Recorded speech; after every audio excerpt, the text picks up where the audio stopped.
Welcome everybody to another edition of Think with a Drink. This is the weekly show brought to you by the Aries Foundation for Financial Education. And today we're very excited. We have a guest in studio or at the bar with us, as we like to say. And we're going to be talking about the title we called it, Why Can't I Just Stay Here? But it'll be a little bit more about downsizing or what is aging in place for a senior population to be considering and to be thinking about. We'll introduce our guest in a second. We're very excited to have her with us today. For right now, my name is Tom Alessi. I am the president of the Aries Foundation for Financial Education. I have been in financial services now 25 years, God bless. If I had the little extra letters after my name, I would tell you that I am a certified fiduciary. That means I am always acting in the best interest of anyone that I am sitting down with and giving guidance and advice. I'd like to bring my vice president into the conversation. Craig, if you can introduce yourself. Sure. So I'm Craig Richardson. I'm the vice president of the Aries Foundation. I've been in the financial services industry a little over 20 years now, and I specialize in working with families and individuals to help them define their financial goals and have a better relationship with their money. And real quickly on the Aries Foundation. So Aries Foundation, we're a nonprofit located here in Newton, Massachusetts. You can visit us on the web. It's www.ariesfoundation.org. And the mission behind Aries is trying to help everyone have a better relationship with their money. Because whether you realize it or not, you're in a relationship with your money. And just like every other personal relationship that you have, there are behaviors and triggers and things that, well, Craig and I like to joke, cause us to act a little irrationally sometimes when it comes to dealing with our money and our finances. That's all myself, Craig, the rest of our team tries to do is to help everybody take a step back, take a little bit of that emotion out of the equation, take a deep breath and say, I can handle this, I can figure things out. Sure I can.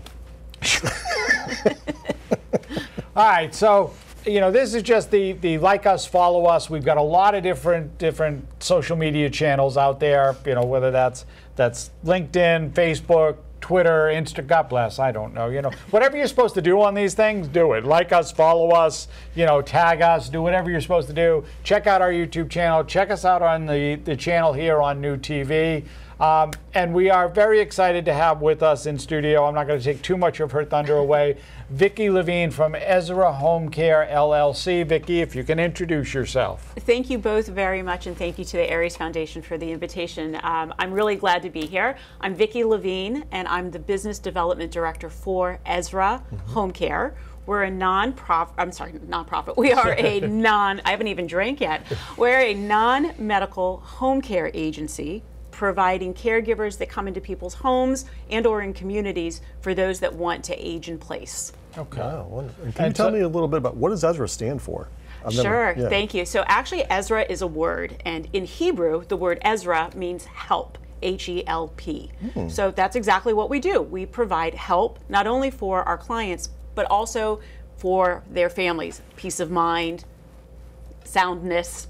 Wonderful. Yeah, so if you could go to the next screen just real quick with that, because I know this is sort of that encompassing, like these are all the things that we do type of thing. And more, and more. So these are actually what we call ADLs in the industry, and that stands for Activities of Daily Living. Right. So these are all the things that we take really for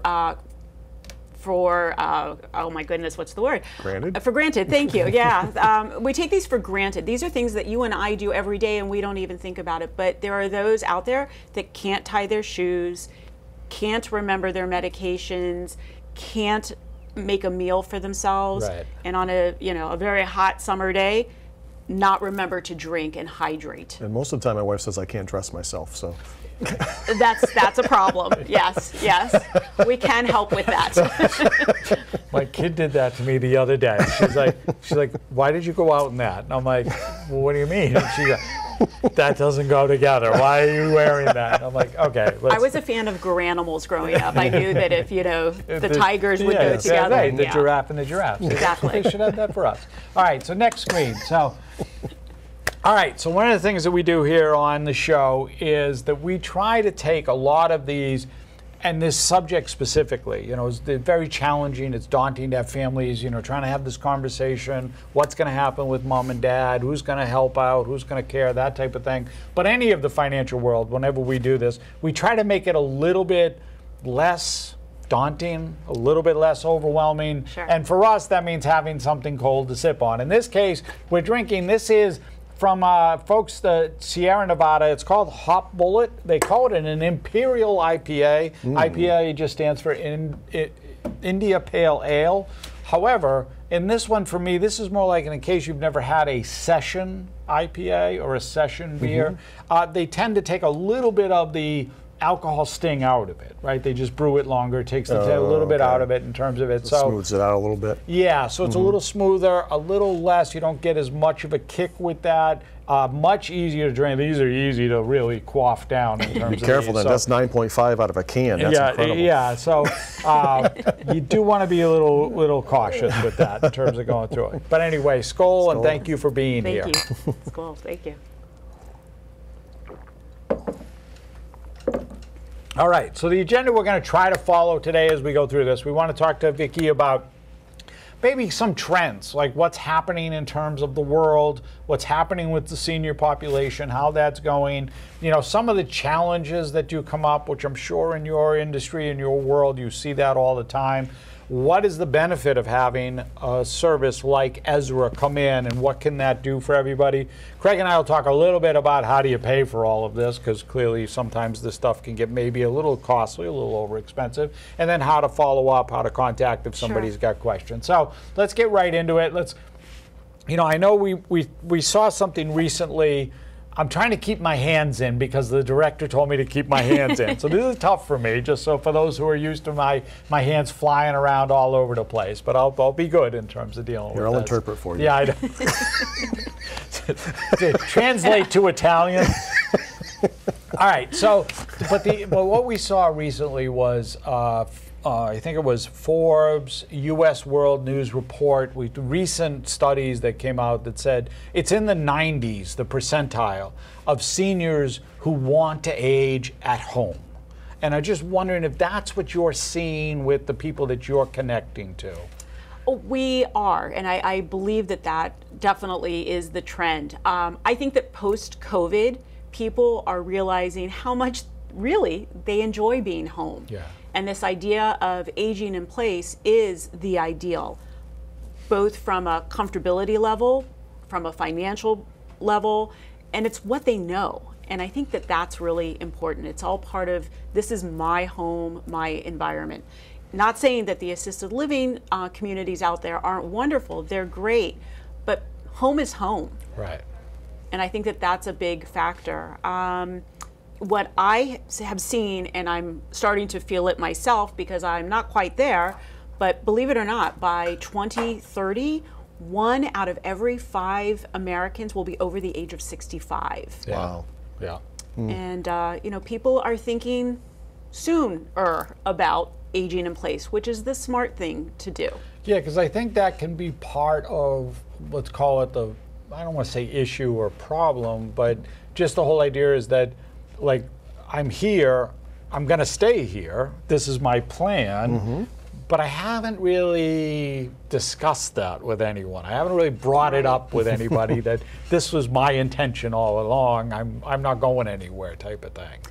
These are hard conversations. They're hard for the person who is aging. It's a difficult conversation for your child to broach to you, the parent, but it's a necessary conversation. I've been in this industry over 10 years, and it doesn't get any easier to broach these conversations with families. I'm always happy to be a mediator of sorts. I don't have the letters behind my name, period. But what I do know is that sometimes an outsider who has the experience of getting older and, well, I have experience of getting older, but I also have the experience of home care services and a concierge high-level service that's brought to you in your home can make all the difference. So going back to that part where you were saying, you know, and I think Craig and I hear that and see that all the time, is like maybe what is some way to either start that conversation, or is there a sign that says, gee, you know, mom's starting to go a little bit, you know, should we be discussing this now, like that type of thing? Sure.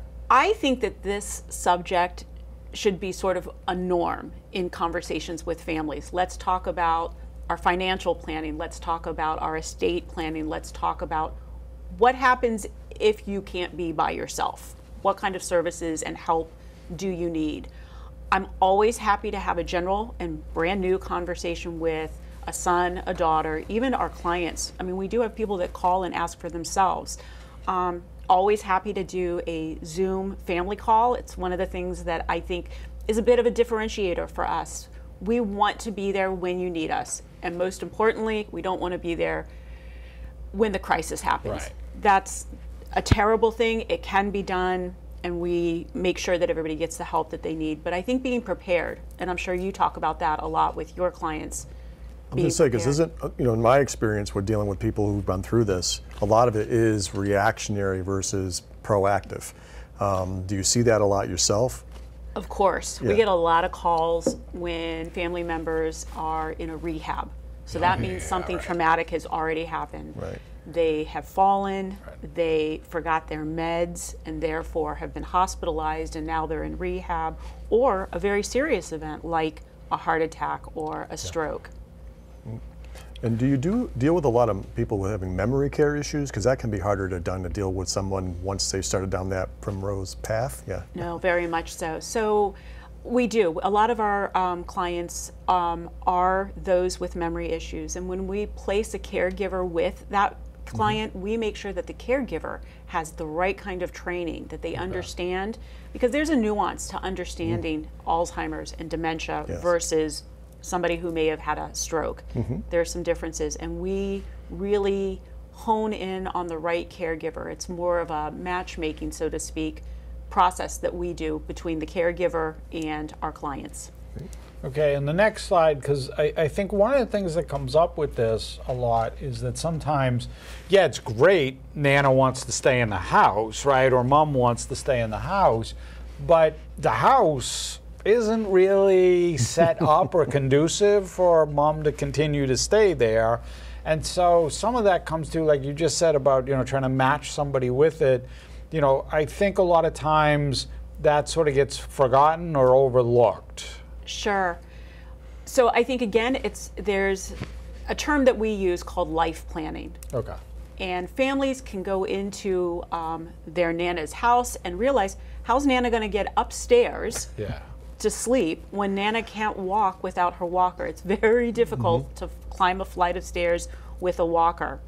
So conversation has to happen about, maybe we bring the bed downstairs and get rid of the dining room set and make the dining room, for instance, a bedroom. So families can talk about that. Families are absolutely welcome to speak with me. Part of what we do at Ezra is actually a home assessment. Okay. It's a non-medical overview of the person's environment, because they're probably not thinking about the stairs, and they're not thinking about how are we going to get the groceries from the sidewalk up the stairs to the front of the house and into the kitchen and so on. What I do when I come and speak with the family and the client is sort of, they don't realize, but I'm sort of doing a 360 of what's going on in the house. I like to see the bathroom. I like to see the kitchen. I like to see things. Where's the laundry? Most laundry rooms in older homes are in the basement. Right. And Nana's not going down the stairs with her walker to do her laundry. Yeah, no, that's what happened in my house. My parents were in that situation where my mom couldn't do the stairs anymore. So my dad had to at least do that part of it, right? And even at that was a stretch for him as they got older. But it was that situation, like it became this like almost like this two people, but it was one, because they were trying to share all of the burden of dealing with it all. Yeah. Now, isn't another part of this too? Like I see more and more people I work with in their late 70s, early 80s, and they're still very much independent, right? But like you said, sometimes they need a little bit of that assistance at home to stay independent. Do you deal with a lot of that too, or is it always people who are kind of like already had an incident? It's a great question. What's really important for us, especially if the family says this to us, and I ask, is we want the client to be involved in their regular daily lifestyle. We're not here to take away their independence. Right. If Nana still really likes to bake cupcakes, let Nana sit and make the batter and put it into the cups. Let her frost. All of these little activities are actually really great for her brain.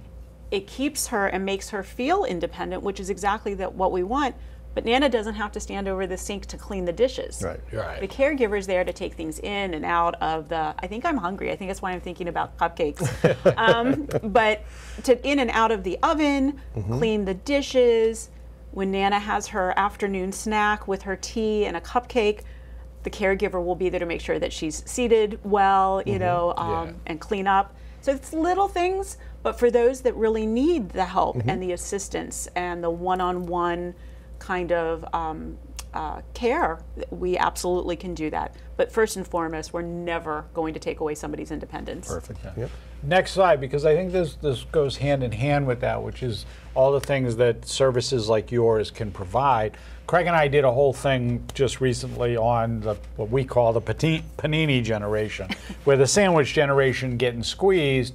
And part of that, because we do a lot in this space, but also in the special needs, handling somebody who's differently abled, talking about the care for a caregiver, a family member who's giving care, and the need for getting away, respite, taking a break, that type of thing. And I think that sounds to us anyway, sort of what you're able to do, whereas a situation that Nana may not have those ADLs yet, but needs somebody to be there to help with certain things. I did it with my hands. See, I knew it was going to happen. But that's okay, because again, you're right on point.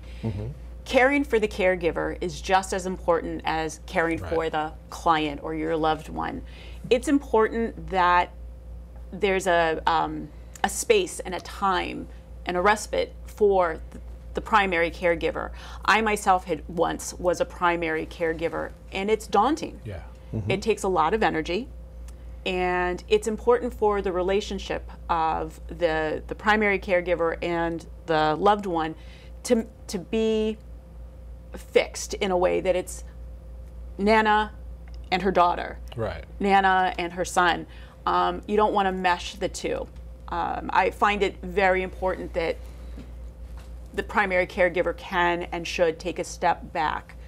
And I think that helps with the peace of mind for everybody. It also keeps family situations at bay, because it gets, sometimes that resentfulness lingers, and that's not a good feeling. Right.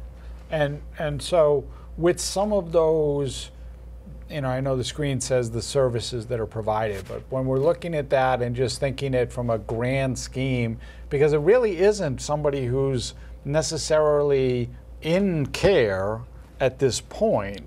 It just could be that just come in and give me a couple hours to go break type of thing. Right. It's supportive services. I don't want to call it babysitting, Okay. because it's a little bit more than that. I mean, yes, we will help with meals, we will help engage, we will take walks, if it's appropriate.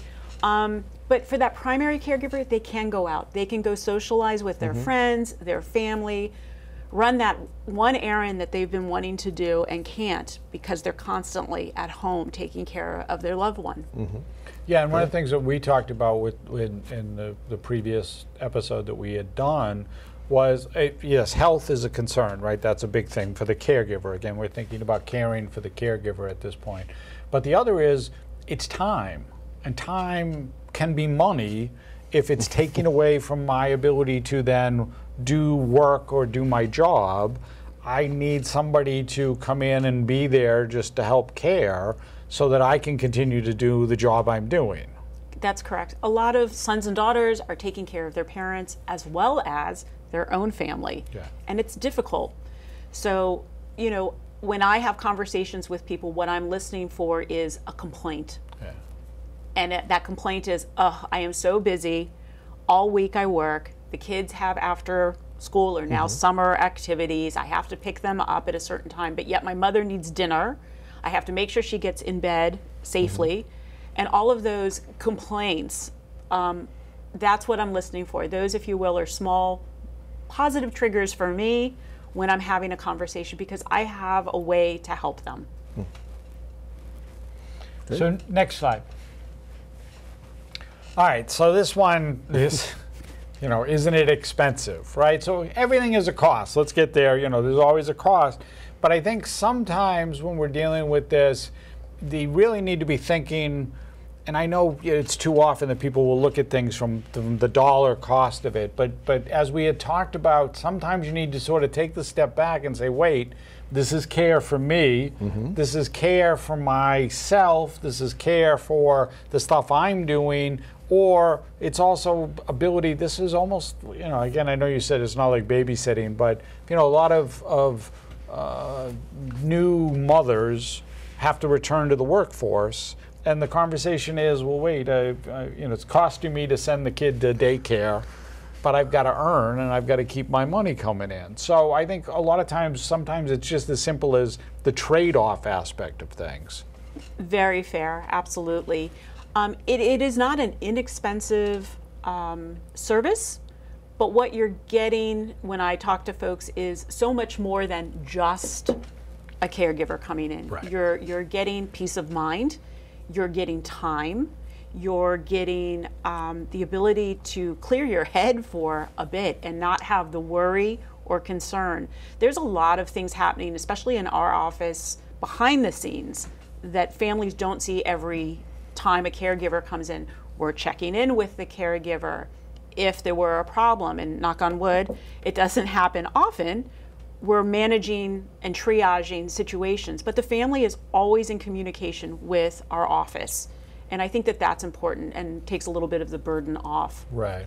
And there are ways, you know, and this sort of gets back to the whole conversation about planning.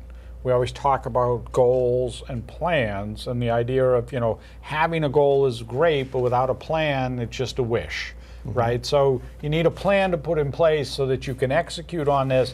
And, you know, the screen shows you all the different ways that some of this stuff, some of these services can be paid for.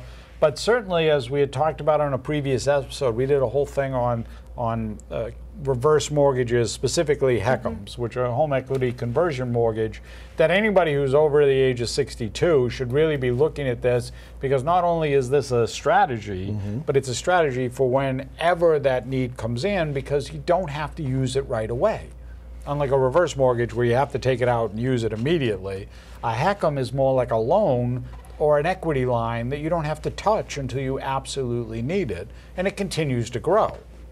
So there are conversations to have for that. There are insurances, there's assets, there's planning, there's other things that you can do. But a lot of this comes down to that same concept. What does this mean? What am I trying to accomplish with it? And how am I going to make that happen? Yeah, and I think the biggest thing too when we talk about planning is everybody wants to talk about retirement. I'm going to have fun in retirement. I'm going to do these things in retirement. They don't want to talk about, you know, other people die from, you know, they need life insurance. I don't need this, right? But what we know about people living longer is that 70% of everybody out there is going to need some type of services at some point, right? 70%. That's a big number. So the issue is you need to start looking at, if not just for your parents now you're trying to deal with, but also yourselves later on, how do you factor this into your overall care later down the road? Because it's, once again, planning for it now is much simpler than trying to deal with it reactively in 20, 30 years down the road. So. And I know from our previous conversation that you had mentioned that that part of what Ezra does and sort of coordinates and works with people, and I don't want to go deep into it, but the aspect of having long-term care insurance and what that means for somebody and the ability to sort of go through that. If you just want to touch on that and with sort of what you do real quick. Great. So Ezra Home Care is a private pay company, and the services are private pay, so out of pocket. But the only insurance that we will accept is long-term care insurance. It's a great vehicle if you've invested in it and have it, because it allows you typically a daily stipend that goes towards home care. It is a bit of a process to get it initiated, but actually we help the clients with that, and with the help of their financial planners, where it's all about teamwork, and we get the monies that they have invested to give them that, again, peace of mind. It's a huge term that we use a lot, because that's what we're providing. It's a service with peace of mind. Yeah, so that's something for everybody out there. If you want to go to the next slide, so this for us, and we'll get your slide up in terms of a second, but in that conversation, right? So for anybody who does have conversations about this or is thinking about it, or as Vicki just said, you know, that peace of mind thing, reach out to us. That QR code on the screen, if you're watching this on TV, just pause it, take your phone out, shoot that QR code. It's going to open up our calendar. We're happy to have a conversation. It's complimentary. There's no cost for it. We're happy to just meet with anybody and see whether it's a conversation about care, as Craig mentioned, care for you, or care for the next generation. Absolutely a time to do that. So take a moment, go through it. We're happy to have the conversation and take a chance to meet with us. If you want to go to the next screen, there should be, how does somebody reach out to you, Vicki? Thank you. Believe it or not, old school, the phone. We're happy to take phone calls. We have the ability to have you ask questions or send a message through our website. We have a Facebook page. And yeah, we're available 24/7. So what is the phone number? Just Oh, so sure. I know it's on the screen, but yeah, just where sure. they're going to hear it. To get to me directly, I'm 617-527-9000, extension 1005. After hours, please don't call me at 3 in the morning, but we do have somebody who will answer the phone at 3 in the morning. If the question is burning and you need to know, I will call you back within 24 hours, if not sooner. That's great. Great. Yeah. Wonderful. Yeah, so like we said, you know, if this is a concern, if this is something that means something to you, certainly reach out to Ezra Home Care. You know, figure out what's going on in your world. As far as Aries is concerned, again, you can visit the website. That's www.ariesfoundation.org. The schedule on the screen there, it's easier if you just back this up and go to the QR code, take the phone out and shoot the QR code, because it'll do the same thing. You can email us. It's info@ariesfoundation.org. We're always happy to take questions that way. Or as I had mentioned earlier, follow us, like us, any of the social media channels, check out our YouTube channel, like us, do all the things that you need to do on that, because that's really what this is all about. Trying to get the answers, trying to help somebody help plan, and whether you're not sure about what's happening or whether you think it might be the right time to get, you know, to have that conversation, or as Vicki said, to try to trigger that conversation or to start some of that discussion, reach out, because there are resources and tools that can help with that. And then on that note, Vicki, we want to say thank you very much for joining us today. Skål.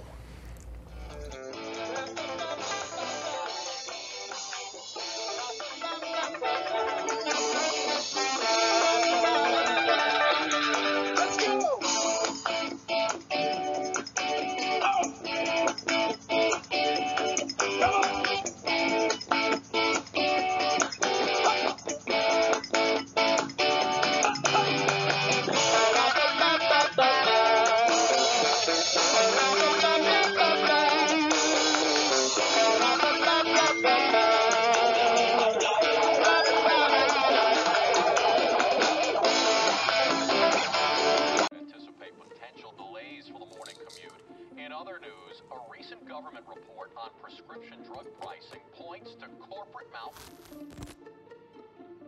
Freedom of the press is about your right to know. What are you talking about, man? Look at this stats. It's about your right to be informed. Your right to access all types of information keeps us free as a nation. No. Today, There are real threats to press freedom Reaching residential areas by... and your right to know about the world around us. Look, Some threats are obvious, some are easy to miss, but they all put our way of life at risk. We must defend against all of these threats, no matter what kind of news is important to you. Justified putting American troops in harm's way. That's a great question. We must protect our right to know before it's too late. Understand the threats. ProtectPressFreedom.org.